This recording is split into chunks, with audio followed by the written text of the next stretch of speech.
असम्बलियों की मुद्दत आज पूरी हो जाएगी। जैसे ही वज़ीर आज़म एडवाइस भेजेंगे सदर साहब को असम्बलियों की तहलील के हवाले से, या तो वो फौरी तौर पर उसको दस्तखत करके कबूल कर लेंगे, या उसकी दूसरी सूरत यह है कि 48 आवर्स अगर वो नहीं कबूल करते तो उसके बाद ख़ुद से वो मुद्दत पूरी हो जाएगी और असम्बलियाँ तहलील हो जाएंगी अपनी मुद्दत पूरी होने से एक रोज़ कबल। उससे नतीजतन 90 रोज़ के अंदर इंतखाबात की जो शर्त है वो आयद हो जाती है। लेकिन इस वक्त पाकिस्तान में क्योंकि सेंसस का भी नोटिफिकेशन हो चुका है, गज़ट नोटिफिकेशन, तो एक पेंडिंग इशू है कि क्या इलेक्शन कमीशन ऑफ पाकिस्तान पहले 4 माह लगाएगा नई हल्का बंदियों के ऊपर और फिर उसके बाद 60 रोज़ या 90 रोज़ की शर्त का इतलाक़ होगा। उस हिसाब से ये मार्च 2024 के करीब नए इंतखाबात बनते हैं। मौजूदा असम्बलियों के ऊपर भी थोड़ी सी बात करेंगे, लेकिन नया निगरान सेटअप ये कौन होगा, वज़ीर आज़म और कौन होंगे उसकी काबीना के लोग, उसके ऊपर अभी तक बहुत से नाम तो हैं लेकिन हतमी तौर पर अनाउंसमेंट अभी होना बाकी है।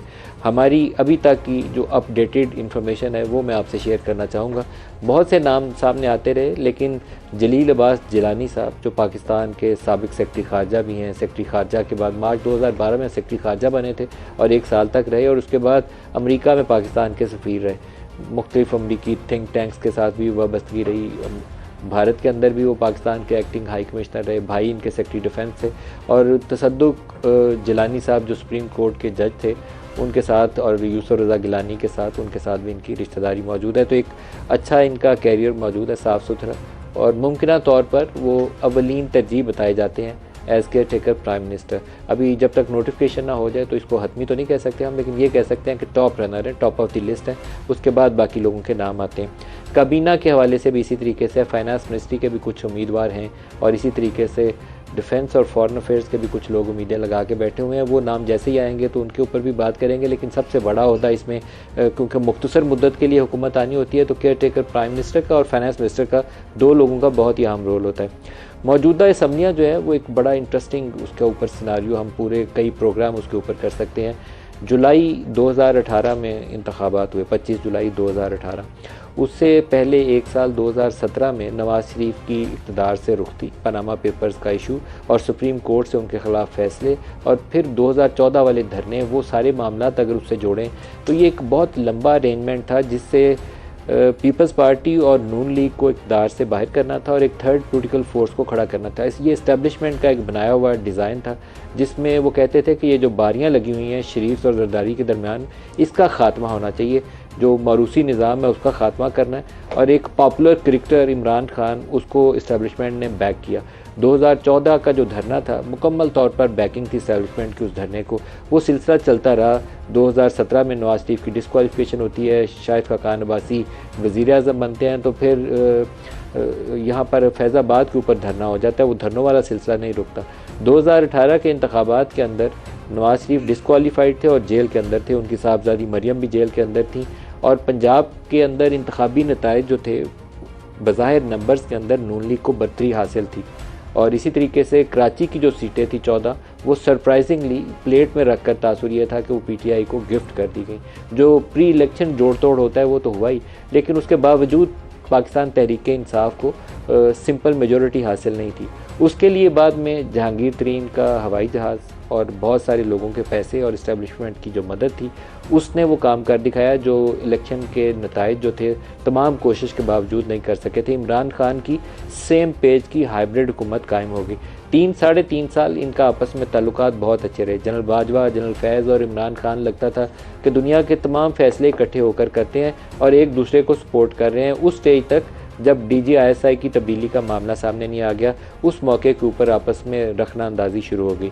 एक स्टेज वो भी आई जब farmer army chief general Bajwa की एक्सटेंशन का मामला सामने आया। और टिपिकली मैं इस चीज़ को बहुत समझता हूँ कि फ़ौज के इदारे के लिए बड़ी नुकसानदेह चीज़ है कि एक आर्मी चीफ जो है अपनी मुद्दत मुलाजमत में तोसी के लिए हुकूमत के साथ बातचीत या सौदेबाजी कर रहा होता है, उसका इदारा, फ़ौज का इदारा कमज़ोर हो जाता है और फ़ौज का जो चीफ़ है वो भी कमज़ोर हो जाता है। जनरल बाजवा ने वो बातचीत शुरू की और अभी जो रिसेंट इंटरव्यूज़ आए हैं उनको आप सामने रखें तो बदले के तौर पर उनको ऑफ़र किया गया कि अगर आप सपोर्ट करेंगे, गैर मशरूत हमायत करेंगे आर्मी चीफ की एक्सटेंशन की, तो पंजाब की हुकूमत आपको दी जा सकती है। ये वो सूरत हाल थी जो 2018 के इंतखाबात के बाद भी शहबाज शरीफ को ऑफ़र तो की गई थी और बाद में उनको मिली नहीं थी और अभी भी नहीं मिली। एक्सटेंशन होगी आर्मी चीफ की, लेकिन पंजाब हुकूमत उनको नहीं मिली। जनरल फैज़ की DGISI के तौर पर तब्दीली के मौके के ऊपर इख्तलाफात इतने ऊपर गए और उसके बाद वाली सूरत हाल ये थी कि एक नई हुकूमत PDM की 10 अप्रैल 2022 को मार्ज़ वजूद में आ जाती है। तो इस्टेब्लिशमेंट का इस असम्बली के साथ एक तजर्बा नहीं था। पहला तजर्बा था इमरान खान को हुकूमत देना, दूसरा तजर्बा था इमरान खान को हुकूमत से निकालना क्योंकि वो आउट ऑफ फेवर हो गए थे, काबू से उनके बाहर हो गए थे, और फिर तीसरा तजर्बा था शहबाज शरीफ लेड PDM की हुकूमत। शहबाज शरीफ 1990 से उनके पसंदीदा थे, वो नवाज शरीफ से आते ही इख्तलाफात शुरू हो गए थे, तो उनका ऑल टाइम फेवरेट थे। पिछले 30 सालों से वो चाहते थे उनको हुकूमत दे दी जाए और शहबाज शरीफ ने इस 16 माह के अंदर एक चीज़ ज़रूर साबित की है कि वो हर एक चीज़ का क्रेडिट आर्मी चीफ से शुरू करते हैं। जनरल बाजवा का शुक्रिया, मौजूदा आर्मी चीफ आसिम का बहुत शुक्रिया, और वो कहते हैं कि जैसे ही इन्होंने इक़्तिदार संभाला तो इन्होंने पाकिस्तान की तरक्की का जो मंसूबा था, रोड मैप, वो सामने रख दिया।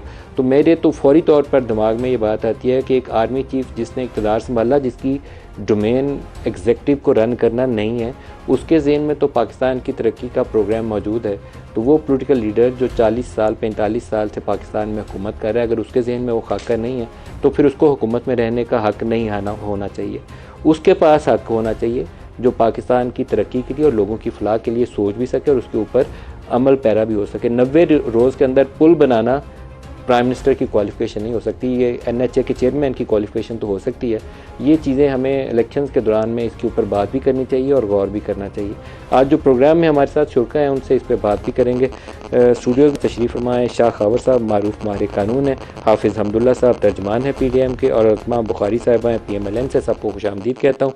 शाह खावर साहब, पहले तो असम्बलियों की मुद्दत के हवाले से बता दीजिए, केयर टेकर्स का अब क्या तरीक़ाकार होगा? बज़ाहिर तो राजा रियाज साहब मना नहीं करेंगे, जो भी नाम सामने आया वो यस हो जाएगा, लेकिन अगर कोई इख्तलाफी मामला होता है तो फिर क्या होगा? देखिए, वो तो बड़ा क्लियर है इसके बारे में। अव्वल तो ये है कि लीडर ऑफ द अपोजिशन और लीडर ऑफ द हाउस अगर उनकी मशावरत से कोई नाम पे इत्तेफाक हो जाता है तो उसका तकर्रर सदर मुमलिकत कर देंगे, उसमें तो कोई दूसरी राय नहीं है। और इसमें इम्कान ये लग रहा है कि शायद इनका पहले से कोई कंसेंसस डेवलप हुआ है, ये सिर्फ ज़ाब्ते की कार्रवाई जो है वो बाकी है। लेकिन एक चीज़ और भी हो सकती है कि अगर मियाँ शहबाज शरीफ साहब अपने आप को अगर 2 हफ्ते मज़ीद एक्सटेंशन देना चाहते हैं तो फिर शायद ये इत्तेफाक राय ना हो और मामला जो है फिर वो पार्लिमानी कमेटी में चला जाए, उसमें जो नाम जो दोनों तरफ से प्रपोज हों उनके सामने रख दिए जाएंगे। अगर वो भी मुत्तफिक ना हो तो फिर फाइनली इलेक्शन कमीशन, तो इसमें कुछ 14-15 दिन का फिर उन्हें 2 हफ्ते मिल जाएंगे और 2 हफ्ते और मिल सकते हैं। तो वो तो शायद वो जो तो एक आइनी और कानूनी तकाजा है, लेकिन मेरा ख्याल है कि कंसेंसस डेवलप हो चुका है। अब वो सिर्फ टाइम फ्रेम या इसका अगर वो अपने आप को किसी वजह से कुछ 14-15 दिन या 2 हफ्ते और रखना चाहते हैं तो वो प्रोलॉन्ग हो सकते हैं, अदरवाइज तो ये तो बिल्कुल रिटन ऑन द वॉल है। तो हाफिज़ साहब से पूछते हैं, क्योंकि PDM का फैसला है, तो हाफिज़ साहब हमने मुख्तलिफ पॉलिटिशियन से इस पर राय ली है, पीपल्स पार्टी के लोगों से पूछा, नून लीग के सीनियर लोगों से पूछा, आपकी जमात से वाबस्ता लोगों से भी पूछा, आपकी ज़बानी जानना चाहता हूँ, जलील अब्बास जिलानी साहब अच्छे कैंडिडेट हो सकते हैं? बिस्मिल्लाहिर्रहमानिर्रहीम। बहुत शुक्रिया नजीम साहब। देखिए, आपको मालूम है कि केयर टेकर हुकूमत और उसकी क़ियादत और सरबराही निगरान और अबूरी वज़ीर आज़म करेंगे, और इस केयर टेकर हुकूमत पर आने वाला जो भी सियासी इस्तेहकाम और अदमी इस्तेहकाम, जमहूरी माशी इन्हिसार इन्हीं अबूरी हुकूमत पर है, बिलखुसूस आगे इलेक्शन, क्योंकि इलेक्शन तो बुनियादी ज़िम्मेदारी इलेक्शन कमीशन का काम है, लेकिन सहूलत जो देगी वो आपकी अबूरी हुकूमत देगी, उनकी निगरानी भी होगी। तो उसके लिए एक ऐसी शख्सियत का होना बहुत ज़रूरी था और ज़रूरी भी है, ताकि कौम को भी एतमाद हो और तमाम सियासी क़ुव्वतों का उस पर एतमाद हो, उसका एक ऐसा पस मंज़र हो जिस पर कोई अंगुली न उठ सके।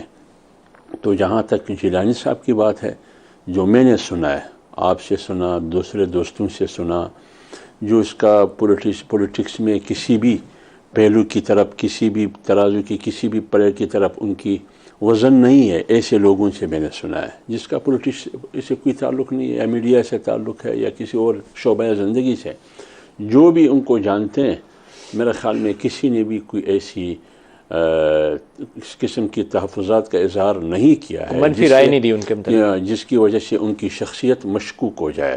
तो इसलिए मैं कहता हूँ ये बहुत अच्छी बात है अगर कौम इस पर मुत्तफ़िक़ होती है, बिलखुसूस PDM की जमातें और तमाम इत्तेहादी जमातें, तो मेरे ख़्याल में इसमें कोई दूसरी ज़ाती राय तौर नहीं है। पर हाफिज़ साहब की राय उनके लिए मुस्बत है।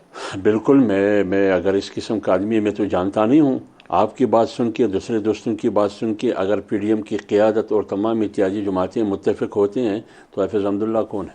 बिल्कुल सही।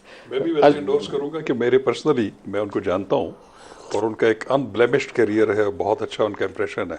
मेरा ख्याल है कि he will be the best choice. Best choice. मेरा ख्याल है। अज़मा बीबी से पूछते हैं। अज़मा बीबी, जो नाम आने शुरू हुए थे तो इसहाक डार का नाम था, फिर शाइफ खाकान अब्बासी का नाम था, इवन मिफ्ता इस्माइल का नाम था। अभी भी मैं चाहूँगा कि आपको केयर टेकर के तौर पर मिफ्ता को कंसिडर करना चाहिए ताकि एक कंटिन्यूशन जो प्रोसेस है उसकी रहे, बजाय ये कि आप किसी को इंपोर्ट करें। लेकिन सबसे पहले जिलानी साहब, उनके मुतल्लिक नून लीग की क्या राय है? बहुत शुक्रिया मलिक साहब। मैं अब नून लीग की राय तो शायद अभी तरह क्लियरली आपसे ना डिस्कस कर सकूं, लेकिन जो एक अमूमी राय है उनके बारे में वो ये मौजूद है। वो नून लीग के दौर में भी, पीपल्स पार्टी के दौर में भी वो सर्व कर चुके हैं। वो एक अच्छा नाम सोसाइटी के अंदर भी और काबिलियत के हवाले से भी लिया जाता है। सो अगर वो हो तो अच्छी बात है और अल्लाह करे कि वो पाकिस्तान के जो आने वाली इलेक्शंस हैं उसके अंदर निगरान वज़ीर आज़म अगर बनते हैं तो वो उसको अच्छे तरीके से आगे लेके चल सके। सो लेकिन ये है कि इसमें सिर्फ नून लीग की राय उस तरह से जो है वो नहीं है। तमाम इत्तेहादी जमातें जो हैं उन्होंने मिलकर एक नाम के ऊपर इत्तफाक करना है। सो देखते हैं आखिर ये कुर्रा जो है वो किसके नाम पे निकलता है। अच्छा, उनका नाम पीपल्स पार्टी की तरफ से तजवीज़ किया जा रहा है, तो आप अगर नून लीग उनके ऊपर इतराज़ नहीं उठाती और इंडोर्स कर देती है तो JUI भी बज़ाहिर उसको सपोर्ट दी है, मौलाना फजल रहमान ने भी उस नाम को, तो ये नाम आगे चला जाएगा। राजा रियाज साहब मोहर लगाएंगे उसको हैप्पीली, क्योंकि उनसे भी किसी ने पूछा है रिपोर्टर्स ने, तो उन्होंने कहा है कि yes that is a possibility. तो मेरे ख्याल में ब्रॉडर कंसेंसस नज़र आता है। नाम और भी हैं फहरिस्त में, लेकिन बज़ाहिर मेरा तासुर ये है कि उनके नाम के ऊपर कंसेंसस नज़र आ रहा है अभी तक। देखिए मलिक साहब, हम वो पार्टी नहीं है कि ये नाम किसी और तरफ से आया है तो अब हमें इसके ऊपर अफड़ डाल के बैठ जाए। अगर नाम किसी भी तरफ से आया है और अगर वो रीज़नेबल है और अगर वो जो है वो ऐसा नाम है कि जिसके ऊपर तमाम लोग मुत्तफ़िक हो सकते हैं, निगरान वज़ीर आज़म वही बनता है। चूँकि किसी एक नाम के ऊपर, और पाकिस्तान में जितनी पोलराइजेशन है इस वक्त सोसाइटी के अंदर, किसी एक नाम पे जो है वो मुत्तफ़िक होना बहुत अनहोनी बात होती है। लेकिन जिसके ऊपर भी नाम पे मुत्तफ़िक हुआ जाएगा, मैं समझती हूँ कि वो बहुत ही एक्स्ट्राऑर्डिनरी आदमी होगा इन हालात के अंदर, कि जिसके ऊपर सब मुत्तफ़िक होंगे और जो है वो उनको ये ओहदा सौंप दिया जाएगा। तो नाम कहीं से भी आए, हम पाकिस्तान के लिए सोचते हैं, ये छोटी छोटी बातों के ऊपर PMLN इतना वक्त ज़ाया नहीं करती।